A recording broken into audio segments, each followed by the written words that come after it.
우리 주님의 복음 안에서 영원하면서도 영광을 소망하는 그 기쁨이 가득하길 기도합니다.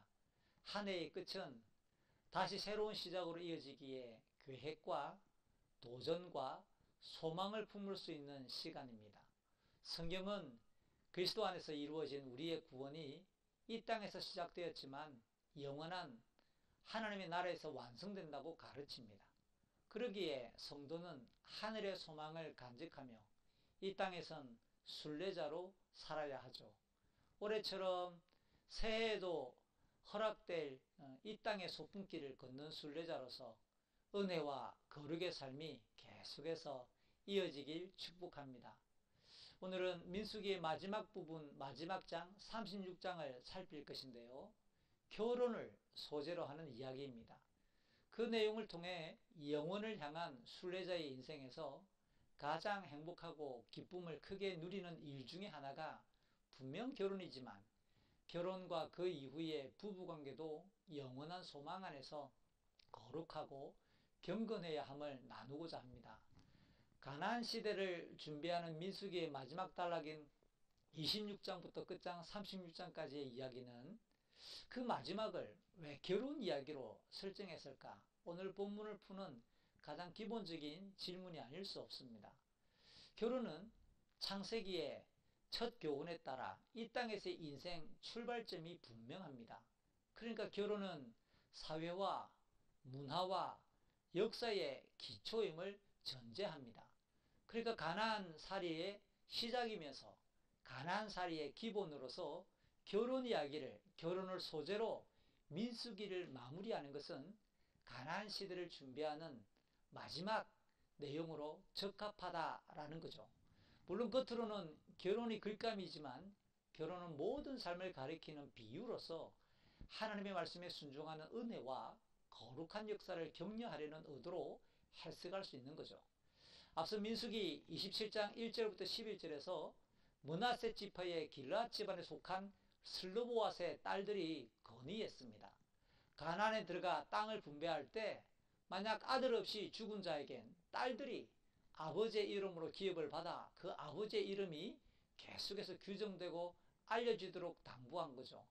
그런데 오늘 본문 민수기 36장 1절부터 4절의 내용은 길르앗의 집안 지도자들이 모세에게 찾아와 만약 그 슬로보앗의 딸들이 다른 지파의 남자와 결혼한다면 결과적으로 므낫세 지파와 길앗 집안의 땅이 다른 지파에게 편입되어 줄어들게 될 것이다 라고 설명하는 겁니다. 매우 합리적이고 상식적인 설명이 아닐 수 없습니다. 사실 가나안 땅은요, 창세기의 족장들과 하나님께서 언약을 맺으시며 그들의 후손들에게까지 이어질 복과 은혜를 상징하는 겁니다. 그러기에 가나안에서 땅의 넓이가 줄어드는 것은 단순히 공간만 좁아지는 것이 아니라 하나님의 은혜와 복이 축소되는 것으로 이해할 수 있는 거죠. 그래서 므낫세 지파가 제기한 이 문제는 겉으로는 결혼이나 땅의 분배 이야기이지만 실상 언약에 충실한 은혜와 형통한 삶에 대한 내용으로서 민수기의 대미를 충분히 장식할 수 있는 주제가 틀림없는 겁니다. 그러자 민수기 26장 5절에서 9절에서 하나님께서는 그들의 건의와 염려를 인정하시며 아버지의 이름으로 약속의 땅을 물려받게 될 신령한 특권자들인 슬로보아스의 딸들에게 경건한 의무를 명령하십니다. 곧 마음에 드는 남자와 결혼할 자유를 주시면서도 반드시 같은 므낫세 지파의 남자와 결혼하게 하신 겁니다. 그러면 므낫세 지파의 땅이 줄어드는 일이 없어지겠죠. 이에 민수기 36장 10절부터 마지막 13절까지는 슬로보앗의 그 5딸들이 한 명도 예외 없이 하나님의 말씀대로 숙부의 아들들과 결혼하여 므낫세 지파의 땅은 변화가 없게 되었습니다. 물론 이를 근친상간이라는 불편한 시선으로 보지 않아야 되겠습니다. 종족 보존 등을 위한 고대 세계의 일반적 문화로 이해함이 바람직하겠죠.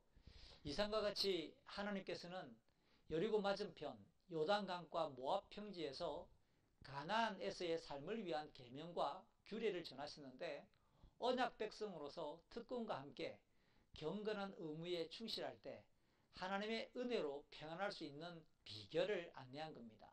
그렇습니다. 모든 세대의 성도들은 하나님의 크고 놀라운 은혜로 영생을 얻습니다. 그렇다면 신령한 은혜에 합당한 거룩하고도 의로운 삶을 위해 항상 말씀에 순종하고 절제하며 정결해야 합니다. 지난 3월부터 민수기를 함께 살폈습니다. 인류 역사에서 희귀한 전 지구적 전염병의 상황과 각자의 다양한 난제들을 광약길로 비유하여 생존과 생활에 결코 호의적이지 않았지만 하나님의 말씀에 순종할 때 은혜와 평안으로 걸을 수 있음을 확인하기 위함이었습니다. 여러분과 함께 민수기를 나눌 수 있었던 것은 정말 감사한 일입니다. 함께 우리가 확인했듯이 민수기 안에는 모두 8번의 불신과 범죄가 등장했습니다. 그것들을 통해 하나님의 부르심을 수행하는 인생에서 육신의 욕망, 권위에 대한 도전, 영적 자만과 나태함 등은 항상 시험에 들게 할 뿐만 아니라 악을 행하는 계기가 될 수 있음을 확인했습니다. 다시 우리에게 새로운 시간이 다가오고 있습니다. 올해 우리 주님의 복음 안에서 또 믿음 안에서 견디고 살아온 여러분들의 걸음을 주님의 이름으로 다시 한번 축복합니다. 새해에도 부디 하나님의 말씀을 신뢰하고 절대 표준 삼아 또 성실하게 걸어가기를 기대합니다. 샬롬.